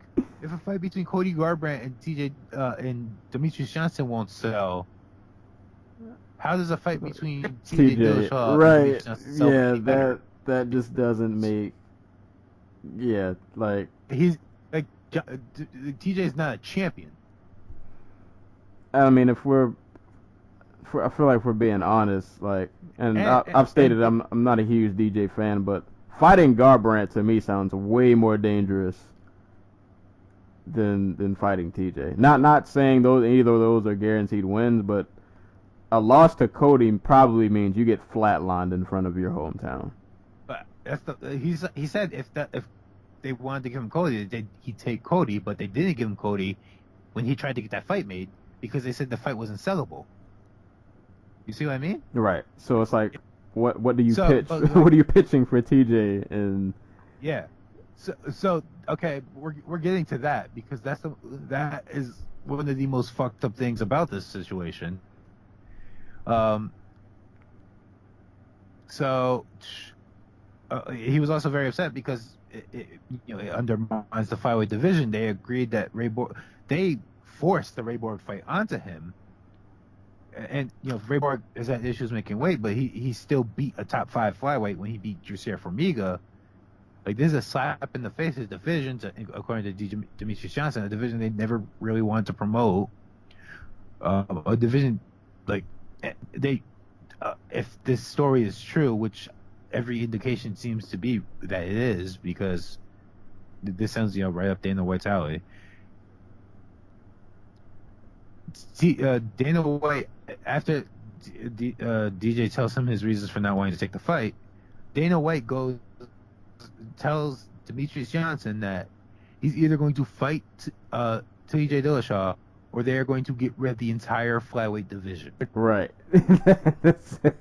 That's the part that I was waiting for. Like, when I read that, my mind just blown. Just like, who says that to, like, Dana White. right. Like, this is and I've said this, I'll say it multiple times. I'm not a Mighty Mouse fan, but even for me, it's like, what, like, you scratch a whole division because your champ, who, by the way, has only been nothing but dominant for the last however long he's been fighting. Dominant and loyal. You're right, like This is a man who stepped in. Like, this man's like, you want to talk about John Jones fucking up freaking DC's career? John Jones just being unable to make like the date has also fucked up like Demetrius Johnson's career. Like, I can't help but feel like a lot of animosity that like he's gotten from fans is just because he's been the guy who saves the card when like other guys pull out, and that happened in the first time the Cormier Jones fight was scheduled at, what was it, UFC 178, I want to say. Yeah, that's where God, was it that card? Yeah, John Jones is supposed to fight Alexander Gustafsson, but Gustafsson pulls out. DC gets put in, then Jones is forced out of the bout. Side injury, and then the UFC has to throw on Demetrius Johnson versus Chris Carriazo. That's the first time, by the way. Because what's the second one? God. The was it the Dotson fight? I can't remember if that was a replacement or not. But the point is well noted. Like, he was a company man, or I would say is. Well, I don't know about in the near future, but a company man in every sense of the word. Like, he's done everything they've pretty much asked of him. He never gets in trouble. He does everything you're supposed to do as a champ. Like, and you just spit on him. Yeah, like what? One of Dana White's reasons for being so upset about like Demetrius Johnson not taking a fight he was upset because he was taking away TJ Dillashaw's opportunity. Right. One, TJ Dillashaw has a title fight at bantamweight lined up already. He is doing this because he didn't want to wait for Cody Garbrandt to be okay to fight. Like, it's such a slap in the fucking face. So like you flip the whole situation Like, and make it about and make it about TJ, and it's like you are not just TJ Dillashaw's promoter. Right. You are Demetrius Johnson's promoter. Like, and I'm not sure if I mentioned it this time around, but I'd like to point out again, Johnson accepted the fight in terms that he would not be fighting that night if TJ can't make weight and he Right. wants his money, which is fair. You're right, very fair, especially for a guy who's never fought at 125. Like that's So the UFC comes back and it's like, you know what? We can't do that, but we'll make sure Ray Borg is fighting on the same card, so you'll have an opponent in case like TJ can't make weight. right. So, and I realize this sounds familiar. Like it sounds like the Jones DC Manua situation. Right. But I'd like to point out this isn't John Jones making it to like weigh-ins and then DC finding out he's fighting Jimmy Manua, because that's in the instance that John Jones can't keep his fucking life together for like 6 weeks. They're expecting that, like, if John Jones fucks up, it's going to be in June or early July, and DC is going to be able to like show up and know who he's fighting. You know what I mean? Right. Like, this is literally Demetrius Johnson finding out the day before who he's going to be fighting. Right. And Matt Hughes, like, said it best, like, is this a fucking smoker? Like, this is the best fighter on the planet. This is the best fighter on the planet, fighting the best guys in the division. You should know he's fucking fighting. Right. Especially for, like, this is your history-breaking, potentially, title shot. Like, you can't just... And I really want to bring this up, too. Like, Demetrius Johnson was mentioned that, like, all these people, including Dan White, talking about, oh, this is his first fight that people care about. One, fuck you, Dana. Because fuck you. Just fuck you.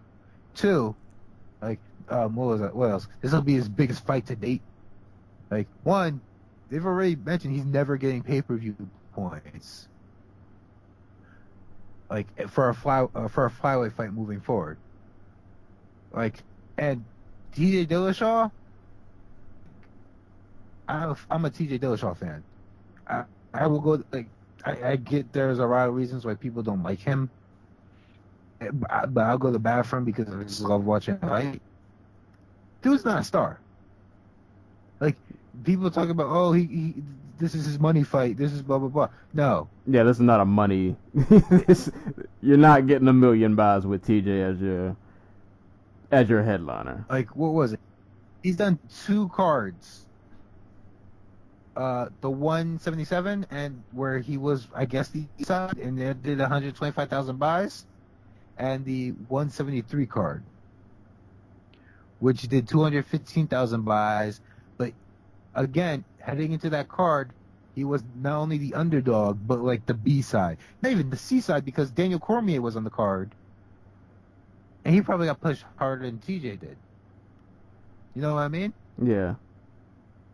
So like, TJ Dillashaw's not like, maybe he's a star to like hardcore fans and like they'll Right. always tune in for his fight, but He's a star in terms of if the sport went by just like talent, like he would be a top Yes. guy. But yeah, in terms of actual numbers and who draws fights and who doesn't, yeah, TJ's not getting you Conor numbers. He's not getting you John Jones numbers. he's not getting you 300,000.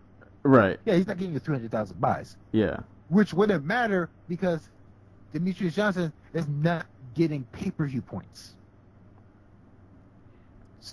Also, I like to point out, DJ brought this up with Hawani. The most fight Demetrius Johnson's ever gotten paid for a fight, the most money he's ever made for a fight was against Chris Carriazo. Wow. It wasn't the Dotson fight. It wasn't the Benavidez. He made, according to him, he made more money from the Moraga fight than he did from the Benavidez fight. That's crazy. Like, when we throw out big name matchups and shit like that, like, we should take into consideration. We don't know what these guys are making. We don't know how much like they're agreed to and shit like that. Because like when he said that, my mind was blown. Like, he really made more money fighting Chris fucking Carriazo than he did fighting Benavidez and Dotson. Right. And those fights at the time were those were the top like fights of his career. Those were 50-50 fights? Yeah. And I'll, oh my god, there was another major point here I'll say I wanted to bring up. God, just give God like a promotion, blah blah blah. He brought up that if TJ does fight for the title and he wins, there was no guarantee he was getting a rematch. Oh no, Like, I'm pretty. they straight said to Jose Aldo and him. Like, you know what they would have done? They would have said, "Oh, we have a super fight between Cody Garbrandt and TJ Dillashaw." Right. And TJ Dillashaw would never come back down to flyweight. Right. And then that division just goes in limbo, and they just yeah. I want to throw out two points real quick. Just for one, just to go back to the whole if you don't fight TJ, we're gonna cut your entire division. Like, if you're if you're a 125er in general, like, what? How do you feel? Right, like, what is going through your mind right now? Regardless of how you feel about TJ or Mighty Mouse, like, you have to feel some kind of way about that. That, like, Dana's willing to scrap your livelihood because of one fight that he can't seem to get his way on. And it's just like, like, they treat it like this fight with TJ is going to be like a groundbreaking, like this is going to change the sport around, like this fight has to happen. It's like, it's not. I mean, don't get me wrong, if it were to happen, it would definitely be an awesome fight to watch. But I'm not, is it really that important that you need to threaten an entire division? You know what would have happened? You want to know what would have happened? You want to know what the realistic thing that probably would have happened was? Yeah. TJ and DJ fight, and DJ wins like a 48 decision, and people are upset because they think TJ was drained for the fight, and Demetrius Johnson continues to get underrespected among the fans because this man has knocked out Joseph Benavidez. This man has like deep hands like John Dodson. Like, this man beat an Olympic gold medalist in the clinch, destroyed, in under a round, destroyed him. Like, let's just face it. Like, at the end of the day, Demetrius Johnson's not going to get respect. And another point another point I was gonna bring, something I saw interesting on Twitter the other day. I wish I could give a shout out to who posted. I just can't remember who said it. But they just to go all the way back to the flyweight division's inception, and I think there's probably some truth to this. They said this division originally was tailor made for Benavidez. Yes, and Mighty Mouse was just supposed to be along for the ride. And like if they were to switch positions and it was Benavidez who was on this tear and about to break records, like, this situation wouldn't be happening right now. Like, there would be no issue. But because it's Mighty Mouse, and for whatever reason, people just, and like, when I say I'm not a fan of Mighty Mouse, mine is just because he beat two of my all-time favorite fighters. But I will never discredit, like, the fact that he's about to make history. And if he in my eyes, if he fights Borg, that's pretty much a lock for an 11th title defense. And like, it's no doubt that he's one of the GOATs, like, easily one of the greatest fighters we've ever seen in the sport. But like, they treat him like he's just like the stepchild of MMA, and it doesn't. Yeah, it just doesn't. It's mind blowing. Like, like I said, if I'm not even if I'm just a 125er, like, if I'm any fighter and I see this from my boss or my promoter, like, you can't feel comfortable with this happening. Like, you can't feel comfortable with something like this. And I know people are gonna say, like, oh, he should just man up and just take the fight, but like, it's a lot bigger than. Fuck you. Yeah, like, it's a lot bigger than just man up and. Respect. Yeah, like, it's the ultimate slap in the face. And I could see if DJ was like some middle of the road dude who wasn't really winning fights, and maybe he just happened to luck up, win a few, and now he's getting a title shot. But like, no, this is a guy who's been destroying people for a long time now. Let's talk about like that logic, because by that logic, MMA has never had a real champion. because I don't think people remember this. Anderson Silva and Ed Soares tried like hell to get out of the Chris Weidman fight. They did everything they could to slow that fight up. Weidman had to sit on the freaking sidelines for a year before he got that fight. Like, and do people not remember GSP making Johnny Hendricks wait while he went to go fight Nick Diaz? Yeah, it's just like these guys have their reasons,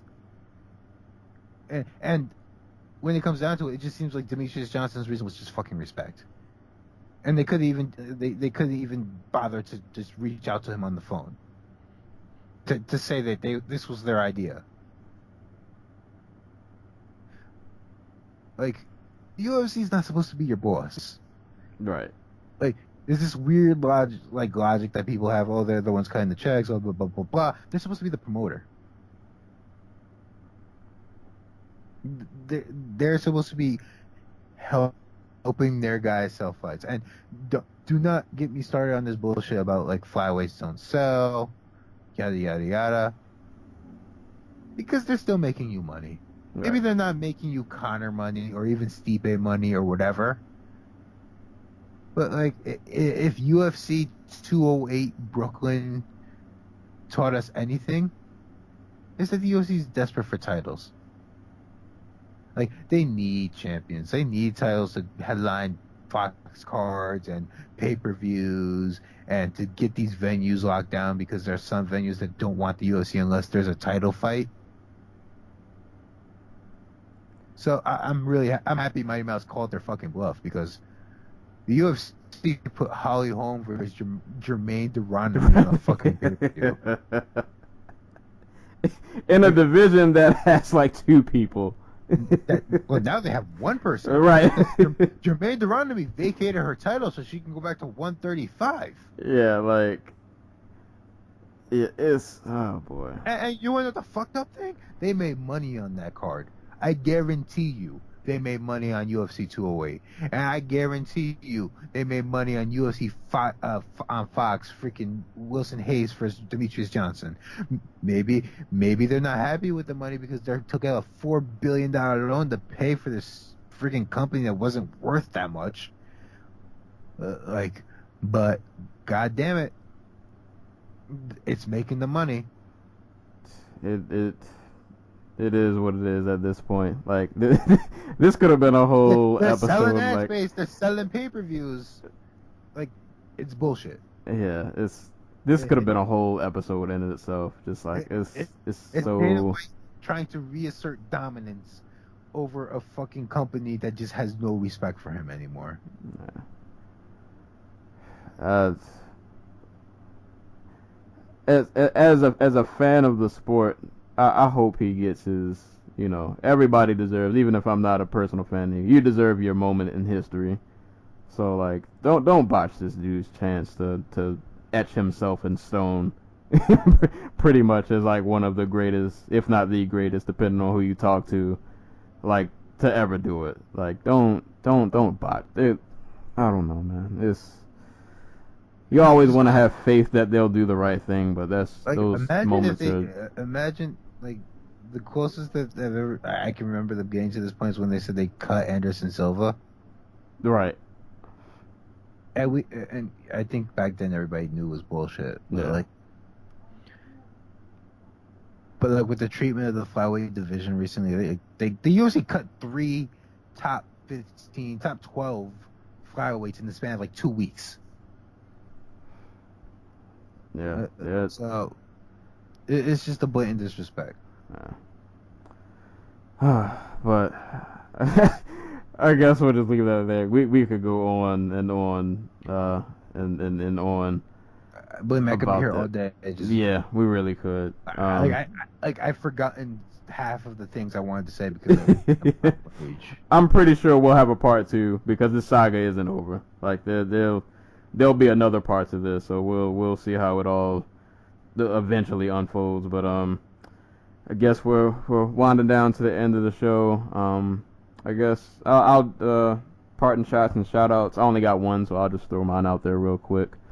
I'll do my parting shout out to Vitaly Minakov.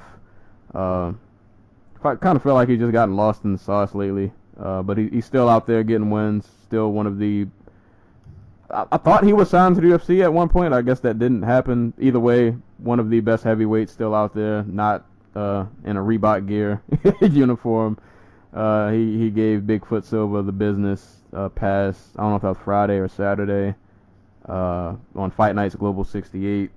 So shout outs to him. Still holding it down out there for the heavyweights outside of the UFC. And you got anybody? Any last minute shout outs? I can come up with two. Shout outs to Nikki Holskin and Cedric Dombe. Oh yeah, round two. Round two. Not round two. Well, but yeah, rematch. Rematch. Glory 42 this Saturday, I want to say. I think so. So. Yeah, in Paris. Let's just make one. God, slow ass internet. Yeah, Saturday in Paris. And shouts to Derek Lewis fighting this Sunday in Auckland, where he has a chance to make a bunch of just New Zealanders sad by knocking out Mark Hunt. Derek Lewis, greatest living American. Hey man, gives the realest post-fight interviews you'll ever see in your entire life. Derek Lewis's life story is just amazing. He's a hero. He got drunk when he was 19 and was arrested because he got drunk while on probation for beating the shit out of a KKK member who pointed a shotgun at him. That will never not be the greatest story. And after that, he just became a truck driver who just happened to meet George Foreman. And George Foreman was like, "You should really take up this fighting shit." And he did it, and it's been working. It's been working pretty good. Yeah, man, he's an awesome story. Fun character, fun dude to fight. That's gonna be an interesting fight too. I don't know. He might send Mark Hunt out the door. I don't know. I don't know how that fight's gonna go. Mark Hunt looks old, man. He only got knocked out 3 months ago. Yeah. And Lewis can definitely put the lights out. That's a big boy. It's a strong big boy. I thought I had another. Nah, that's my only part shot. No, we mentioned Halsey earlier, right? Halsey and Semenko. Oh no, we haven't. We didn't. Okay, so that's a parting shot. They had a rematch also. These guys had 2 fights and they haven't lasted 2 minutes put together. Right. Semenko landed a body kick. Pretty much shut the lights out from there, and I think it just went to a TKO. So shout out to Semenko, man, still out there just holding it down. Him and Manikov, former Bellator champ, still out there handling business. I guess just real quick before we leave, you guys, if you haven't already, Facebook page, go to your search bar, type Dojo Talk Podcast, hit the like button, subscribe on SoundCloud, also on YouTube, and for the whole Mighty Mouse fiasco, like I said, I will definitely post a link to the article that has the full excerpt, so you guys can read the madness that this is. And I'm pretty sure we'll do another episode on this. I don't think this saga's over. We'll see what other shenanigans happen from this. Yeah, I don't know. I don't even know what else to say. Shouts to Max Holloway. That's all I got. Hey man, he holding it down. But yeah, that's been it for tonight's podcast. I'll try to edit this nice. Sorry about the edits you guys will probably hear. We had some technical difficulties, but thank you guys for sticking it out. But as always, anytime people are being punched and or kicked in the face, we'll be there to talk about it. Hopefully we will catch you guys soon, and until next time, peace.